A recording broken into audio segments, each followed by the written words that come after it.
जीवन में बहुत से आंधी तूफान आते हैं, समय का मौसम बदलता है, दुख सुख आते हैं, उतार चढ़ाव आते हैं, हानि लाभ होते हैं, बीमारी स्वास्थ्य आता है, अपने पराये हो जाते हैं, पराये अपने बन जाते हैं, सब कुछ मिल जाता है, सब कुछ खो जाता है, फिर सब कुछ मिल जाता है, सब कुछ बदलता है, परंतु जिसकी भक्ति नहीं बदलती है वह व्यक्ति बड़ा भाग्यशाली होता है, बहुत भाग्यशाली। इसको अनपायनी भक्ति कहते हैं। भक्त में दो चीजें होती हैं, श्रद्धा और सेवा। गुरु के प्रति श्रद्धा रखता है और जो बन पड़ती हो सेवा करता है। संत को भी बहकाने वाले मिलते हैं लोग। कोई कहता है अरे इस उम्र में तुम संत हो गए, ये तो उम्र तुम्हारी खेलने कूदने की उम्र थी। नौकरी करते, सर्विस करते, पैसा कमाते, विवाह करते, पत्नी लाते, बच्चे होते, पोता हो जाते, तब बाबा जी बन जाते तो ठीक भी था, अभी से तुम बाबा जी हो गए। न दुनिया को जाना, न दुनिया ने तुमको जाना, संसार में आए थे, संसार को भोगते थोड़ा। वो साधु अगर कच्चा साधु है तो इसका मन थोड़ा ललचाता है कि दुनिया में है जरूर कुछ, तभी तो ये बता रहा है। लेकिन सच्चा साधु है तो उसको पता है कि दुनिया में कोई सार नहीं। खग मृग किन्नर नाग नर दैत्यासुर समुदाय, युग युग में जे तरे ते सकल साध संग पाए। मंदालसा अपने पुत्र लरक को समझाती है, किसी भी युग को उठाकर देखिए, जिसका जिसका आत्मा भवसागर से पार हुआ है, उस साधु की संगत से ही पार हुआ है। इसलिए साधु को भी अपनी साधना में अटल होना चाहिए। किसी के बहकावे में मत आइए और किसी के कहने से अपने मन को डामाडोल मत कीजिए। संसार में 90% लोग ईर्ष्या की ज्वाला में जलते रहते हैं। 10% लोग ऐसे हैं जो प्रेम के अमृत से भरे होते हैं, और जो प्रेम के अमृत से भरे होते हैं वही लोग संसार में सुख पाते हैं। जो ईर्ष्या और द्वेष में जलते हैं वे पूरी जिंदगी दुख में बिताते हैं। जो दूसरों की उन्नति की शुभ कामना करता है उसकी उन्नति ये प्रकृति करने लग जाती है, और दूसरों के सुख के लिए जो खुश होता है उसके पास में कुदरत सुख पैदा कर देती है, और दूसरों के विकास को देख करके जो धन्यवाद देता है तो गुरुदेव की कृपा उस तक पहुंचती है, उसका भी विकास शुरू हो जाता है। इसलिए दूसरों के विकास में खुश होइए। ईर्ष्या और द्वेष, जलन और खलन, इससे अपने आप को मुक्त कीजिए। ईर्षु घृणी न संतुष्टा, क्रोधनो नित्य संकिता, पर भाग्योपि जीवी च खड़ेते नित्य दुखिता। महात्मा विदुर कहते हैं 6 प्रकार के लोग संसार में हमेशा दुखी रहते हैं। एक तो वह जो ईर्ष्या करते हैं, जो दूसरों की ही चर्चा करते रहते, रात दिन बुराई ढूंढते रहते हैं कि उस गुरु के चेला सब अभी तक भाग गए कि नहीं भागे, सब भाग जाए तो अच्छा। उसके सभी लड़के बिगड़ गए कि नहीं बिगड़े, अरे सब बिगड़ जाते तो अच्छा, बर्बाद हो जाता है। अरे उसके लड़कों का विवाह ना होता तो ज़्यादा अच्छा था, सब ऐसे पड़े रहे राण साण सन्यासी। नेगेटिव ही सोचते हैं दूसरों के बारे में जो लोग। ऐसे लोगों के जीवन में पॉजिटिव कभी घटित नहीं होता है। ईर्ष्या घृणी और जो दूसरों से घृणा करते, किसी को छोटी जाति समझकर, किसी को गरीब समझकर, किसी को साधारण समझकर, किसी को पैदल आया देख करके घृणा होती है, चलो हटो हटो। लेकिन नहीं, एक स्त्री 80 साल की बूढ़ी है। हमारे गुरुदेव पूज्य श्री क्षमादेव ये कहानी सुनाते थे, जीवित कहानी है, मुर्दा नहीं। हरिद्वार जाती है, कुंभ मेला हो रहा है, बहुत से साधु संतों के कैंप में जाती है। एक लौकी लेकर जाती है और चवन्नी लेकर जाती है, 4 आने पैसे। और महात्मा के सामने, महंत के सामने, मंडलेश्वर के सामने लौकी भेंट करती है और चवन्नी भेंट करती है। तो मंडलेश्वर देखता है लौकी तो उसका मन थोड़ा खिन्न हो जाता है कि सेव संतरा भेंट करती तो ठीक भी था, ये लौकी किसी के घूरे पर लगी होगी तोड़ के ले आई। और चवन्नी और साधारण उसकी धोती है। कोई उस लौकी को स्वीकार नहीं करता है। चवन्नी भी लोग कहते हैं अरे तुम ले जाओ, यहाँ ठीक है, जरूरत नहीं। पूरा मेला घूमने के बाद एक महात्मा, बड़ा महात्मा था, उसने लौकी हाथ में ले लिया और देखा, कहा वाह, और अपने भंडारी को दिया कि इसकी सब्जी मेरे लिए बना दो। और चवन्नी भी लेकर कहा इसको जो है, उस समय चवन्नी में भी बहुत कुछ मिलता था। महात्मा ने कहा इस चवन्नी का घी ले आना तो मेरी रोटी में लगा था। उस महिला ने दंडवत प्रणाम किया, 80 साल की बूढ़ी स्त्री ने डोकरी में, और फिर अपने गंदे थैले से एक छोटा सा थैला निकाला। उस छोटे से थैले से एक छोटी सी थैली निकाली, वो छोटी सी थैली से एक और नन्ही सी थैली निकाली, और उसमें से सोने के सिक्के निकाले, सोने की मुहरें, और उस महात्मा के सामने रख दिया। कहा मैं परीक्षा कर रही थी सच्चा संत कौन है, आप सच्चे मिले इसलिए आपको दे रहे। उस सोने की थैली में इतने सोने के मुहर थे, सिक्के थे, जिन्हों भुना करके 11 दिन तक भंडारा उसी बूढ़ी स्त्री का चलता रहा। इसलिए याद रखना, किसी को साधारण कपड़े में देख करके साधारण मत समझ लेना, किसी को पैदल आया देख करके उसको सामान्य मत समझ लेना। हो सकता है वो कोई असाधारण व्यक्ति ही आया होगा, उसकी श्रद्धा का किसी को पता नहीं।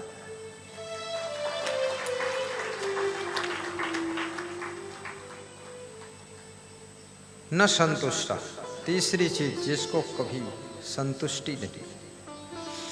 जब भोजन खाने के लिए बैठिए, जो भी थाली में आया है प्रसन्न होकर खाइए और संतुष्ट हो जाइए, मन को खिन्न मत करिए।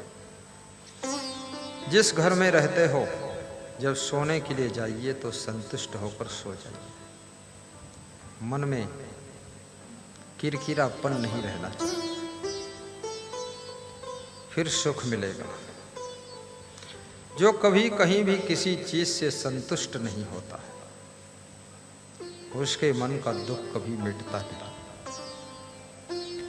संतोषमृत तृप्ता नाम तत्सुखम शांत चेतसाम नच तद्धन लुब्धा नाम इतश्च एतश्च धावता। शांतुल्यम तपो नास्ति न संतोषात् परम सुखम न तृष्णाया परो व्याधि नच धर्मो दया सम। नीतिकार कहता है संतोष से बड़ा कोई अमृत नहीं है। लेकिन संतोष का अर्थ ये नहीं कि काम ना करो। काम ना करना आलस्य है, ये संतोष नहीं है। संतोष का अर्थ है काम तो खूब करो, लेकिन काम करने का जो फल मिला है उसमें अपने मन को संतुष्ट करो। ये संतोष का अर्थ होता है। जैसे विद्यार्थी संतोष कर ले कि मुझे संतोष है, पढ़ने की क्या जरूरत है।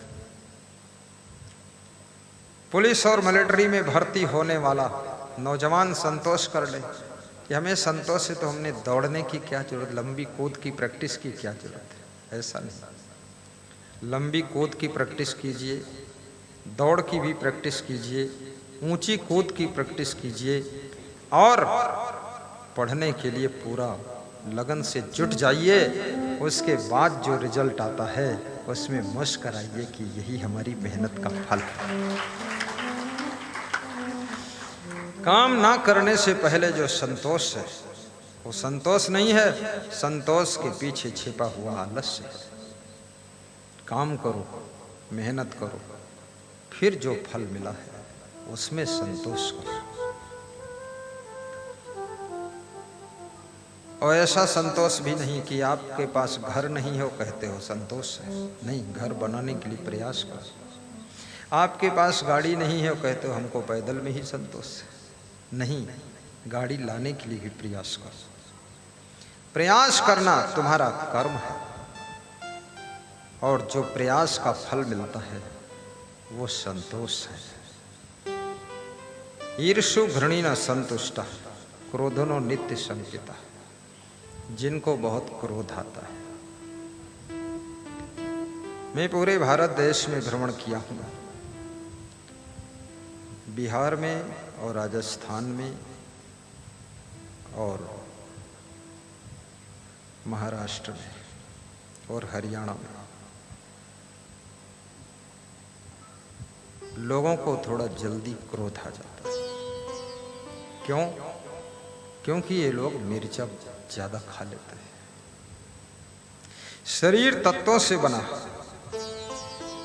और मिर्चा में ऐसे तत्व होते हैं जो आपके अंदर गुस्सा को बढ़ाते हैं, इसलिए थोड़ा मिर्चा भी कम खाइए।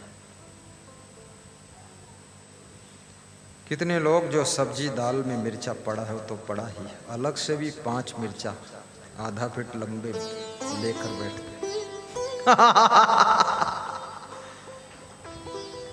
ये मिर्चा आपके मन को क्रोध की ओर ज्यादा ले जाता है। और जो लोग गहरी नींद सोते नहीं हैं उनका स्वभाव चिड़चिड़ा हो जाता है।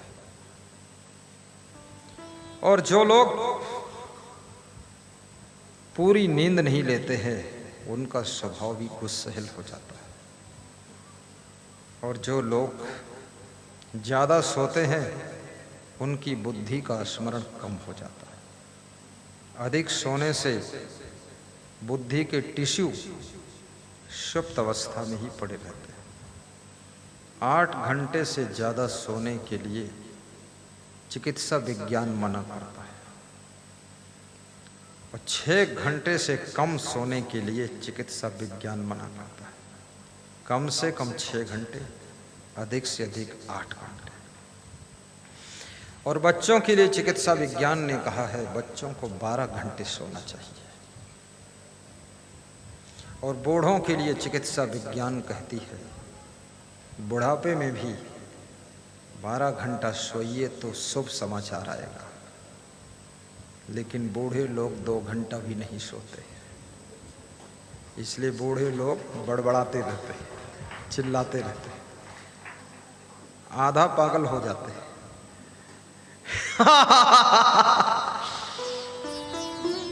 उत्तर प्रदेश के हमारे एक बहुत बड़े भक्त हैं, कह रहे थे गुरुदेव पिताजी के पीरियड में जितना धन था उसके 1 लाख गुना धन हो चुका है।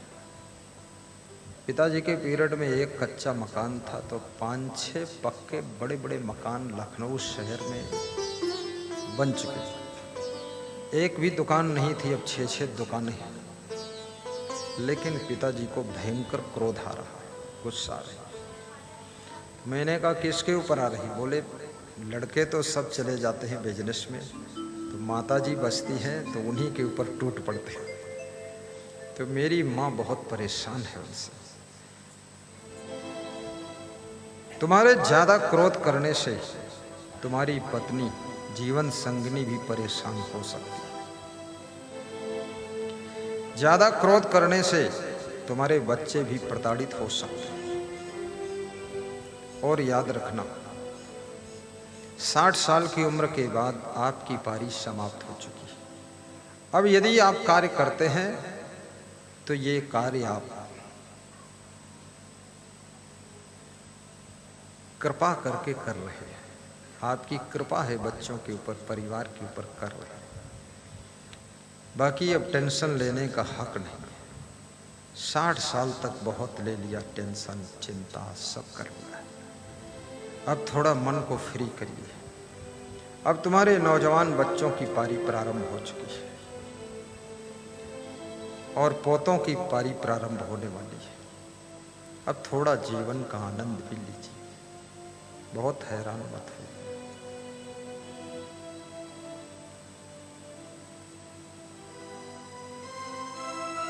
मीठा भी 50 साल की उम्र के बाद कम कर दीजिए। हंसना बढ़ा दीजिए। अकेले पेड़ के नीचे बैठ करके हंसा करो। दूर तक हंसी की आवाज़ जाए, लोग पूछने के लिए आए क्यों हंस रहे थे, किसके साथ हंस रहे थे, तो उनको बता देना कि अपने साथ हंस रहे थे। खुद के साथ खुद को हंसी आ रही है। और इस संसार में हंसने के लिए भी बहुत सारी चीज़ें हैं जिनको याद करके तुम खूब हंस सकते हो, क्योंकि इस संसार में पागल ज़्यादा हैं लोग। उनको देख देख कर याद कर कर के हंसो। और इस संसार में रोने के लिए भी बहुत उपाय है। अगर आप रोना ही चाहते हैं तो आप रोने के उपाय ढूंढ लीजिए। आपकी नानी की नानी मर गई है, उसको याद करके रोइए। अब रोना ही चाहते हो तो फिर रो लो। अब नानी की नानी को देखा भी नहीं है, फिर भी उसको याद कर रहे हो, मन में कल्पना कर रहे हो कि मेरी नानी ऐसी थी तो नानी की नानी कैसी होगी, और नानी की नानी को तो देखा भी नहीं, पहले ही मर गई, हाय नानी की नानी, रोते रहो। अब ये सब ड्रामा बंद करो। ये मृत्युलोक है, यहाँ सबको एक दिन जाना है। आया है सो जाएगा राजा रंक फकीर। एक सिंहासन चढ़ चले, एक बंधे जात जंजीर। कोई आगे जाता है, कोई पीछे जाता है, कोई देर में जाता है, कोई जल्दी जाता है, कोई बहुत कुछ करके जाता है, कोई बहुत कुछ बिगाड़ कर जाता है, कोई बहुत कुछ बना कर जाता है, कोई बहुत कुछ नाम कमा कर जाता है, कोई बहुत बदनाम करके जाता है, लेकिन जाते सब